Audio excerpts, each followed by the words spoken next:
पर डिसऑर्डरलीनेस इंक्रीज हो रही है ना, क्योंकि वॉल्यूम बढ़ रहा है, गैस के पार्टिकल्स बहुत दूर दूर है, इसका वॉल्यूम बढ़ गया, मतलब स्पेस जो था वो बढ़ गया।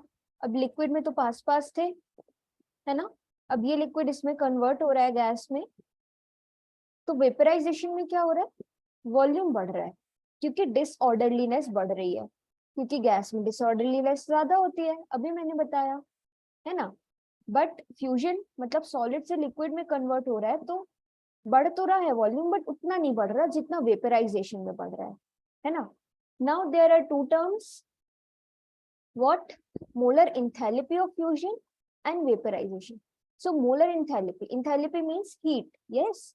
So solid को liquid में convert होने के लिए कितनी heat की जरूरत पड़ रही है, that is molar enthalpy of fusion. Liquid को gas में convert होने के लिए कितनी heat की जरूरत पड़ रही है, that is molar enthalpy of vaporization.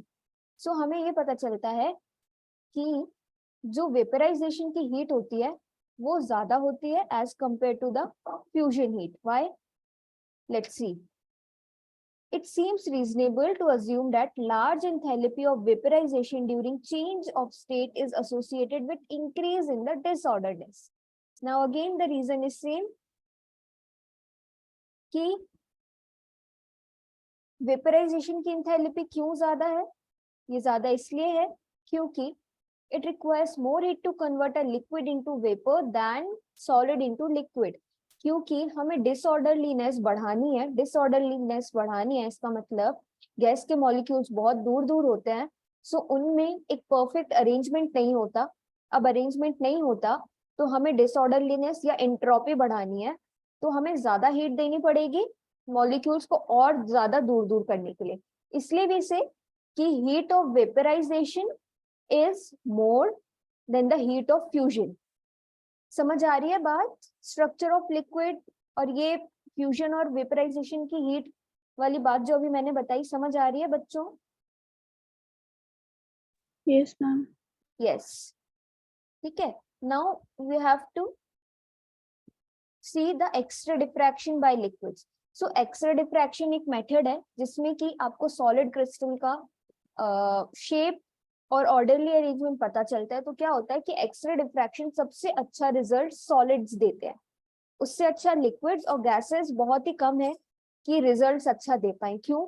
क्योंकि एक्सरे डिफ्रैक्शन जब सॉलिड करता है तो सॉलिड में एक परफेक्ट अरेंजमेंट है मॉलिक्यूल्स का पास पास पास पास, तो it gives rise to the sharp diffraction pattern, which is an indication that there is an orderly arrangement of atoms in the crystal lattice of solid. But gases, on the other hand, do not give rise to X-ray diffraction lines with X-ray rays. ये क्यों होता है? क्योंकि molecules are continuously in motion and there is disorderliness, जिसके कारण एक pattern आपको नहीं मिल पाता है. ठीक है. So this was X-ray diffraction by liquids. So liquids do not give X-ray diffraction, although lines are diffuse. That is, diffuse means lines are not sharp. This is a sharp line, peak point. But liquids में sharp line नहीं बनती है.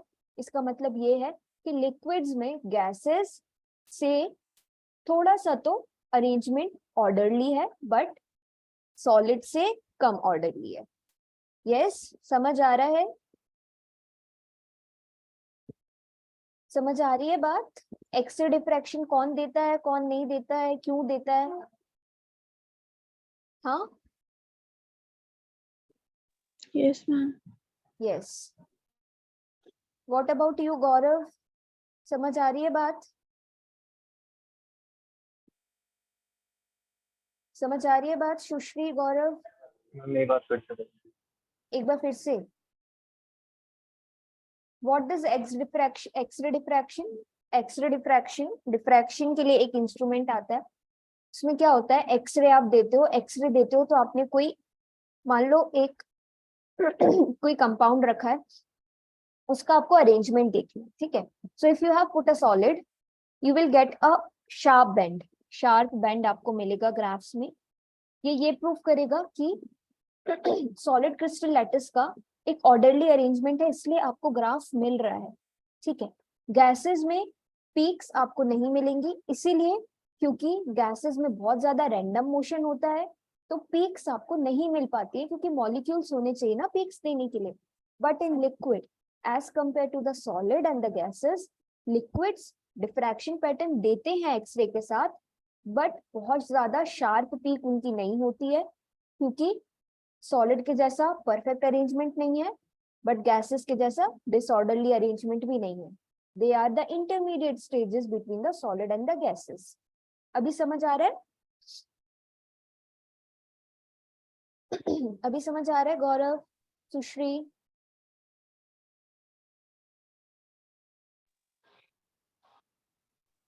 Yes, ma'am. Yes.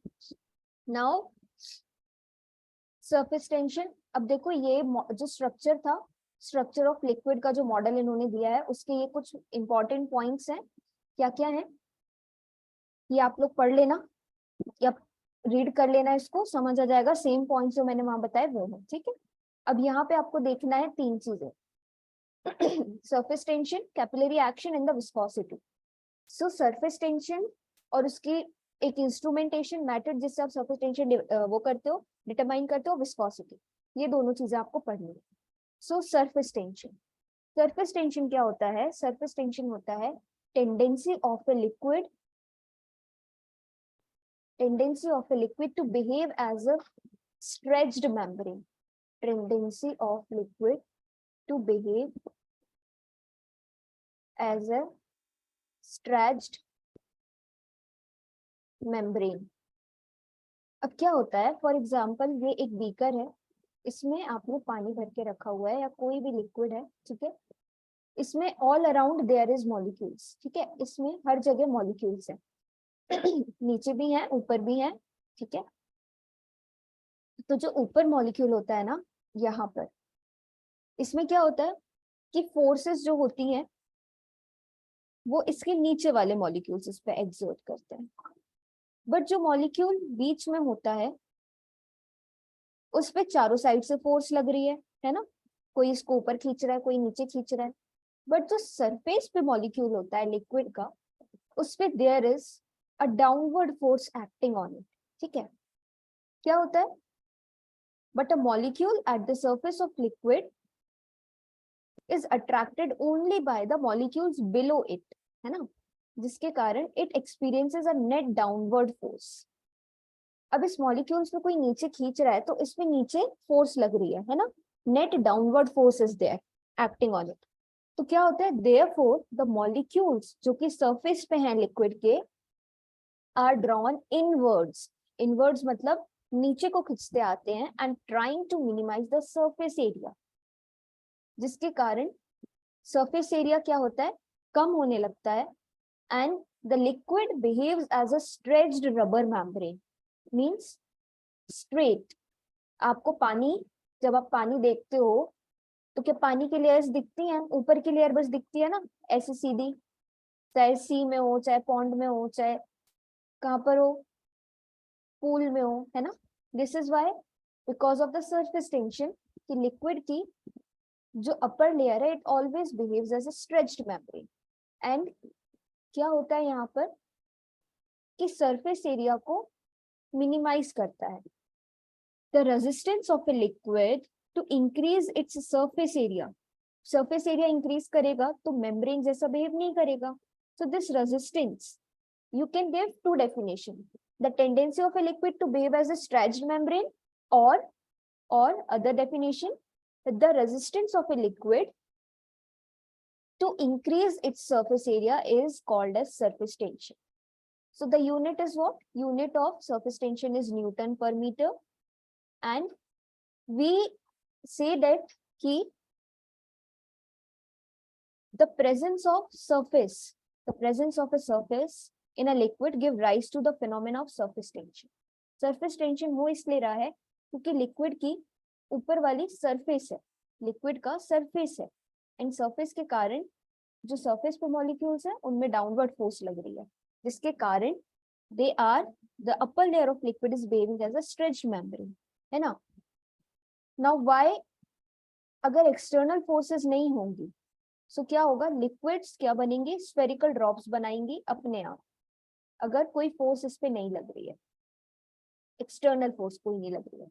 सो क्या होता है, this is facilitated by the fact that for a given volume a sphere has a smaller surface area than the other any other shape, है ना। इसलिए ड्रॉप का फॉर्मेशन होता है, क्योंकि स्फीयर का सरफेस एरिया कम होता है, एंड इस सरफेस एरिया कम होने के कारण surface tension, that is it behaves like a stretched membrane. इसलिए ड्रॉप्स के फॉर्म में जब आप आगे इसका इंस्ट्रूमेंटेशन पढ़ोगे तो you count the drops. And the another definition of surface tension, it says कि resistance of a liquid to increase its surface area.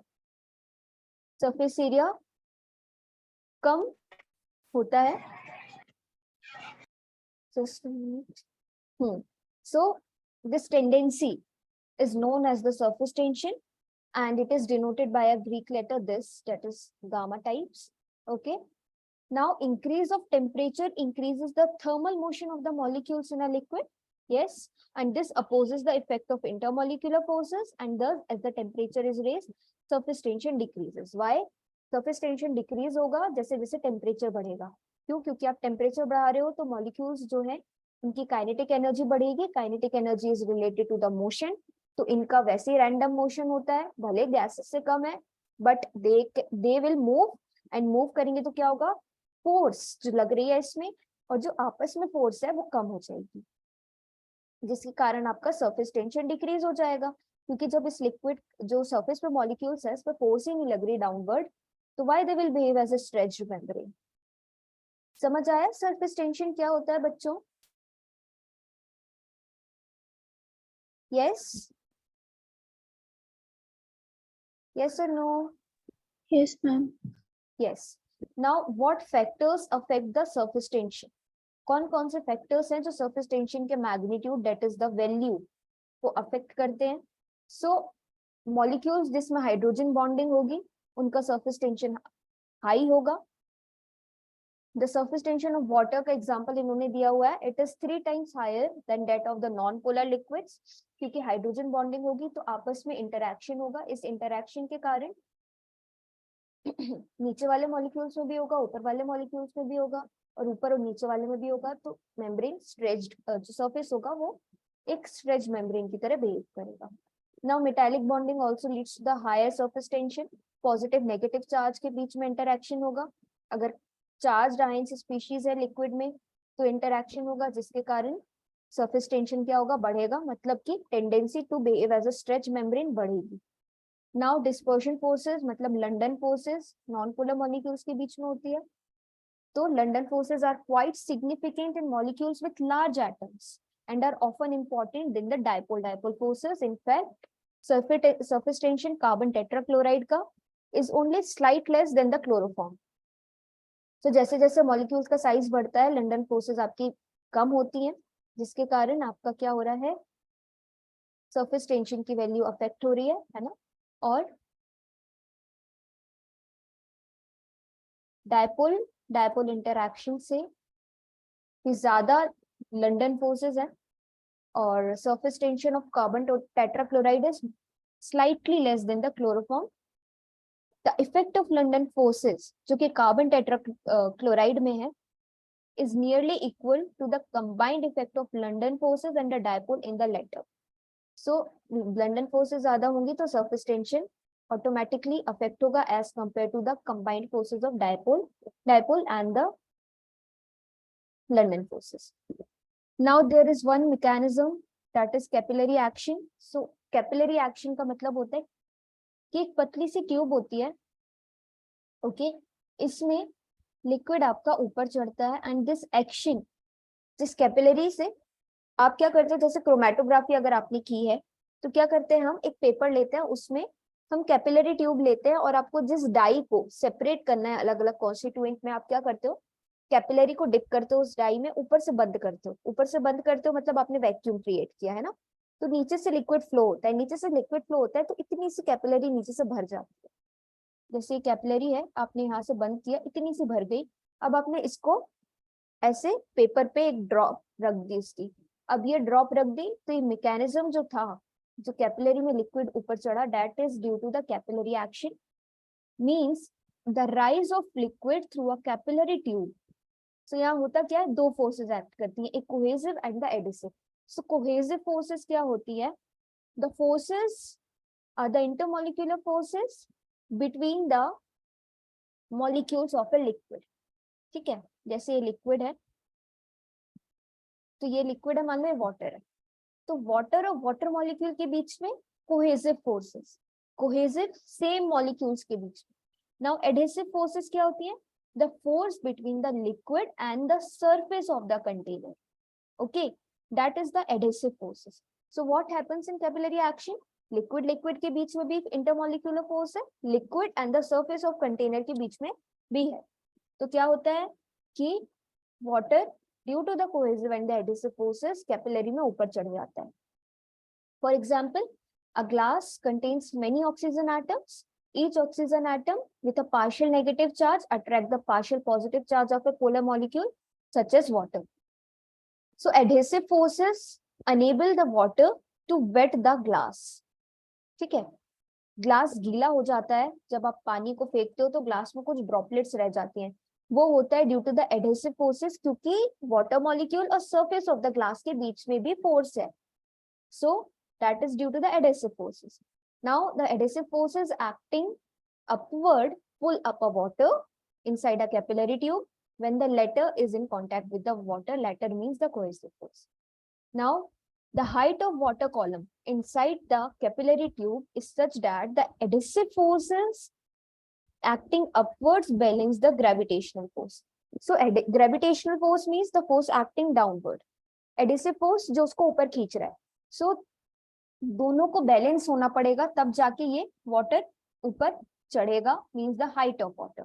Now height of the water column is inversely proportional to the radius, okay, means radius जितनी छोटी, छोटी मतलब जितना पतला capillary tube उतना ज्यादा water आपका ऊपर चढ़ेगा, और जितना मोटा ट्यूब उतना नीचे रह जाएगा। So this means height of water column is inversely proportional to the radius of what, of the capillary tube. Yes, समझ आ रहा है बच्चों, ये सरफेस टेंशन हमने जो पढ़ा वो, उसके factors and what are cohesive and the adhesive forces, yes और no?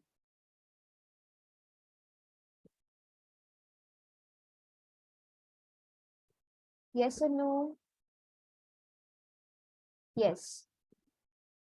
Now the concave, concave means this, so the concave shape of meniscus, meniscus means आपने किसी टेस्ट ट्यूब में पानी लिया हुआ है, तो क्या होता है, ये देखो, ये लिक्विड है ना, तो ये जो गोल बन रहा है ना, ये दिस इज मेनिस्कस, ओके। तो जो कलर्ड सोल्यूशन होता है उसमें आप हमेशा अपर मेनिस्कस देखते हो, क्यों, क्योंकि आपको लोअर तो दिखेगा नहीं, क्योंकि कलर्ड सोल्यूशन है।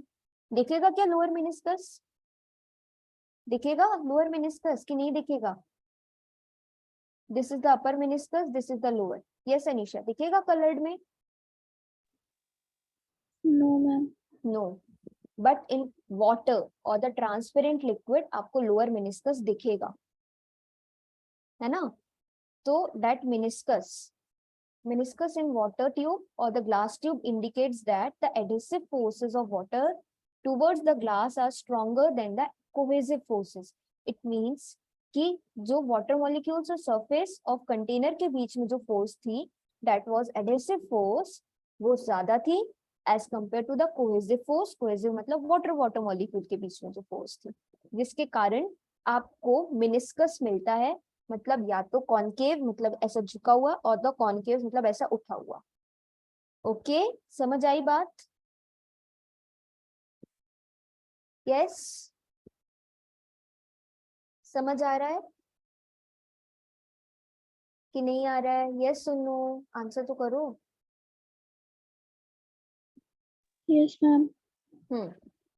Now determination of surface tension, तो चार मेथड्स हैं, जैसे capillary rise method, torsion balance, maximum bubble in the stalagmometer. Okay, so हमें पढ़ना है स्टेगलेग्लोमीटर, स्टेगलेग्लोमीटर।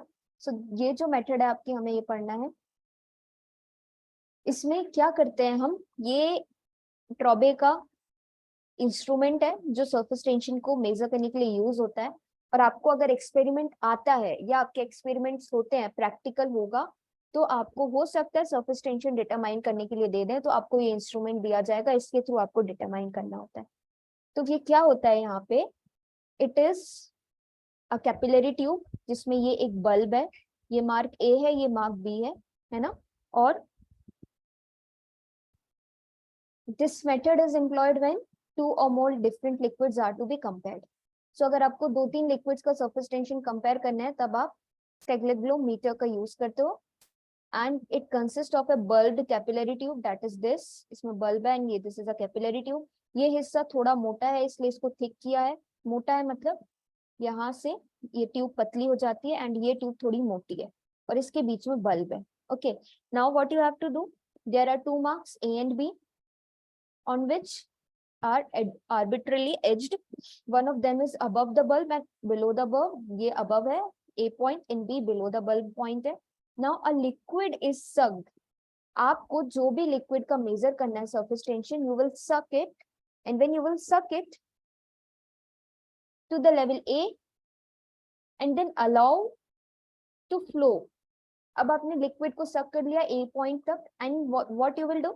Then you will leave it and आप उसको फॉल होने के लिए दोगे, ठीक है। Now what will happen, and then allowed to flow at a slow rate drop by drop until it reaches the B.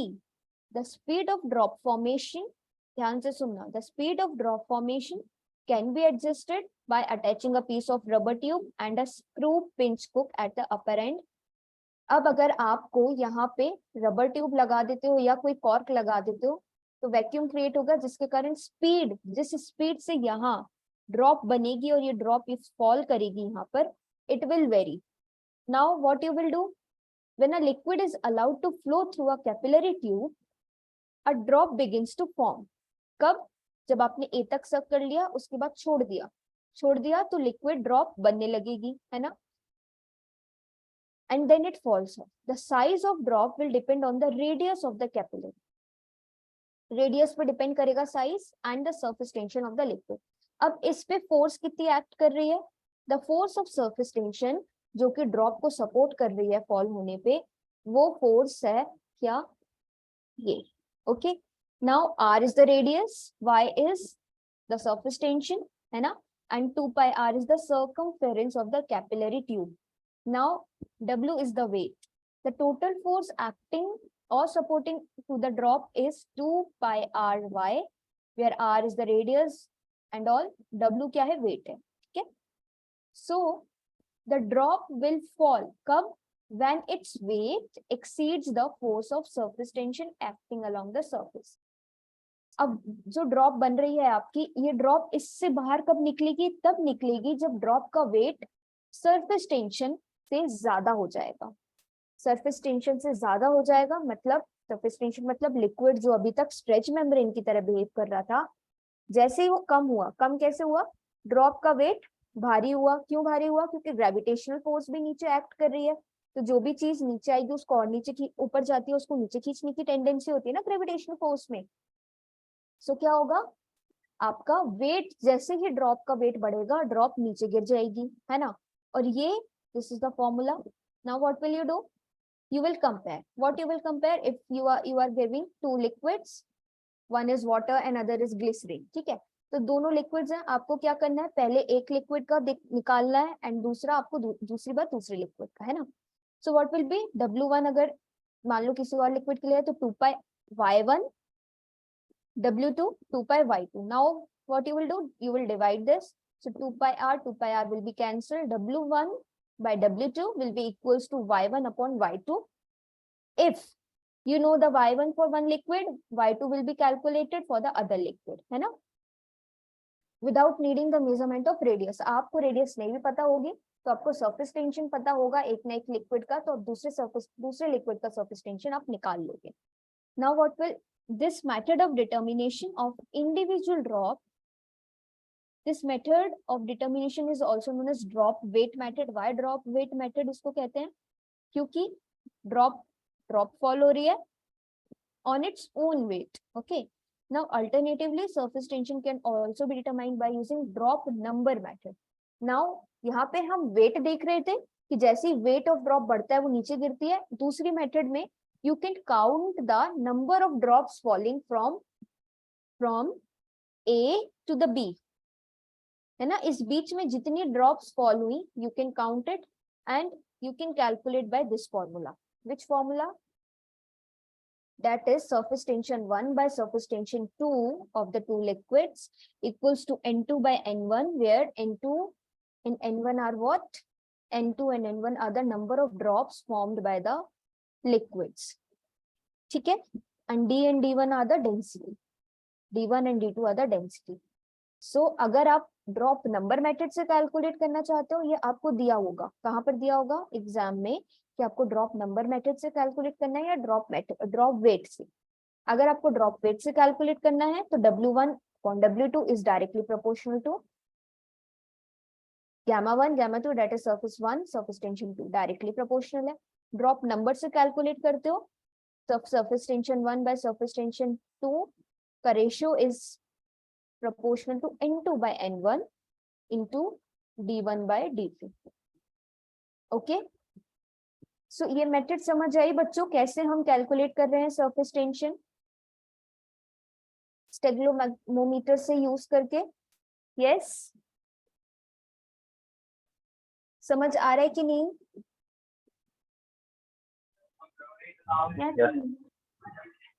Yes. Okay, now viscosity. So viscosity, as I told you, viscosity क्या होता है? Resistance in the flow of liquid. जैसे glycerine और water को compare करोगे तो glycerine में ज्यादा विस्कोसिटी है, मतलब वो कम फ्लो करती है. वाटर में कम विस्कोसिटी है तो वाटर ज्यादा फ्लो करता है. सो विस्कोसिटी ज्यादा, फ्लो रेट कम. विस्कोसिटी कम, फ्लो रेट ज्यादा. ओके.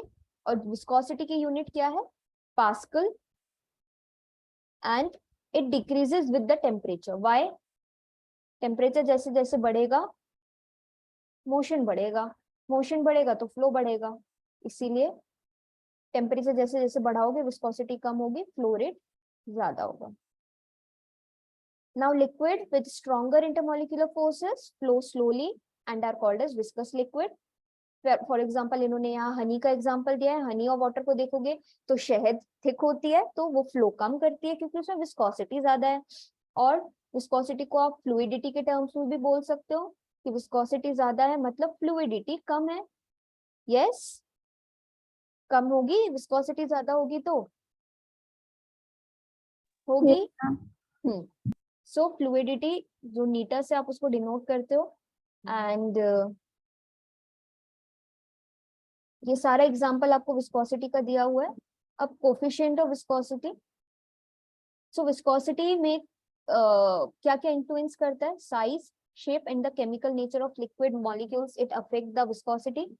जितना ज्यादा साइज होगा, जितना ज्यादा मॉलिक्यूलर मास होगा, विस्कोसिटी उतनी ज्यादा होगी because greater will be the intermolecular forces.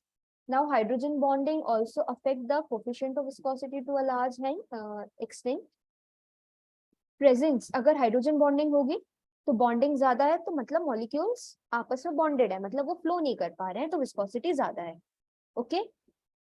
And in a long chain hydrocarbon और the polymeric compound viscosity increase होती है जैसे जैसे लेंथ ऑफ मॉलिक्यूलर कार्बन या चेन इंक्रीज होती है. अगेन इंटरेक्शन बढ़ रहा है तो विस्कोसिटी बढ़ रही है, मतलब फ्लो रेट कम हो रहा है.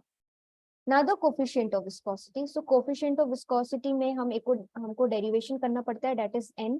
n is the coefficient of viscosity. What we have to do here to define the coefficient, हमें एक लिक्विड लेना है जो कि एक सर्कुलर ट्यूब से फ्लो हो रहा है. सो हमें इसको ऐसे इमेजिन करना है कि flowing liquid can be viewed as being composed of concentric circles. ठीक है.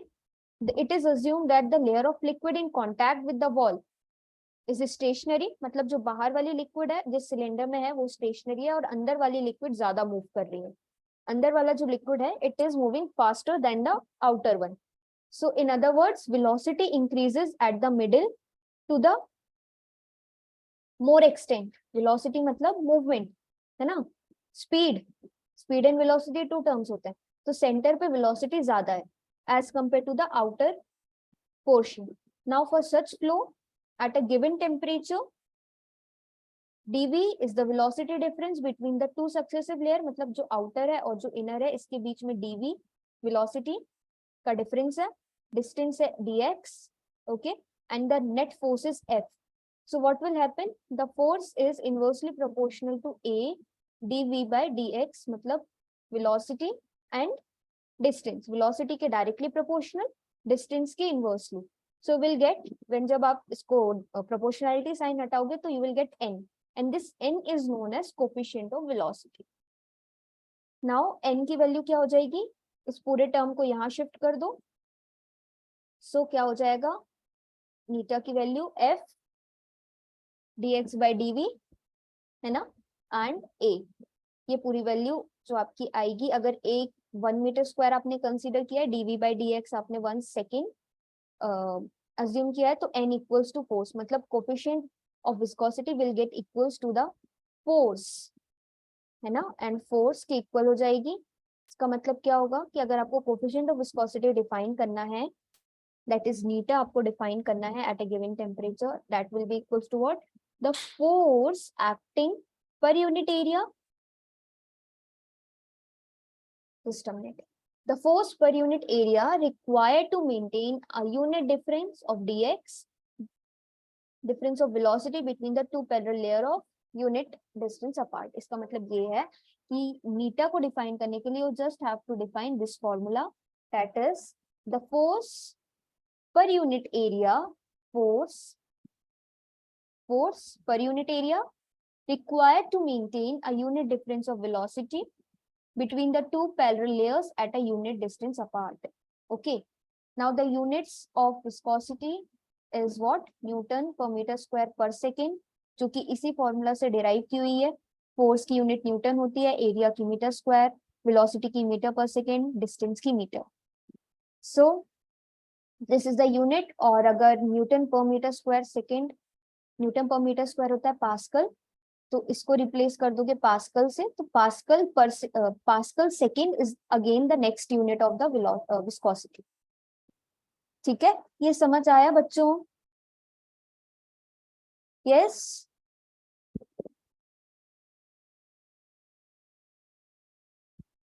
समझ आ रहा है? गौरव, अनीशा, सुश्री? Yes, ma'am. Yes Yes, ma'am. Yes. Now दस, ये एसआई यूनिट है. अगर सीजीएस यूनिट में देखें तो विस्कोसिटी, कोफिशिएंट ऑफ विस्कोसिटी की यूनिट जो होती है वो पॉइज होती है. ठीक है, ये आपको आ सकता है एक आध मार्क्स में कि unit of viscosity in the CGS system, so it is poise. Okay, now poise कैसे आया है, ये उसका डेरिवेशन है. In other words, 1 poise is equals to 1 gram per centimetre per second. ठीक है, now this is the conversion कि poise को आपको कन्वर्ट करना है. अगर 1 ग्राम पर सेकेंड पर सेंटीमीटर में, तो कैसे करोगे? And determination, so this is the determination of viscosity. आपको यहाँ पे दो इंस्ट्रूमेंट्स हैं, एक है विस्कोमीटर, एक है फॉलिंग स्फीयर टेक्निक. सो आप विस्कोमीटर का यूज करके क्या निकालते हो? विस्कोसिटी निकालते हो. विस्कोमीटर क्या होता है? ये एक इंस्ट्रूमेंट है विस्कोमीटर, जिसमें आप यहाँ तक जो लिक्विड है, अब आपने लिक्विड यहाँ से सक किया, ठीक है, एक एंड से ये लिक्विड यहाँ तक आया. अब इस लिक्विड को आप यहाँ से सक करोगे डी वाले से, और डी से तब तक सक करोगे जब तक ये ए तक नहीं पहुंच जाता. एंड देन यहाँ से जो फॉलिंग लिक्विड है, you will measure this distance. जब आप ये मेजर डिस्टेंस करोगे तो आप उस फॉर्मूले में पुट करोगे, that is this formula. N है coefficient of viscosity, V volume है, टी टाइम है, आर रेडियस है, एल लेंथ है, और पी क्या है? प्रेशर है. सो pressure equals to HdG. H is, G is the acceleration due to gravity, है ना, and P जो यहाँ पर आपका है P, इसको आपने HdG से हाइट रिप्लेस किया. HD क्या है? H is the height, D is the density. Now you will replace this here coefficient of viscosity के फॉर्मूले में, एंड आपको ये फॉर्मूला मिलेगा. इसके बाद आप क्या करोगे? If you have two equal volumes of liquid, 1 and 2, and you are allowed to fall to the capillary tube, then the temperature and the pressure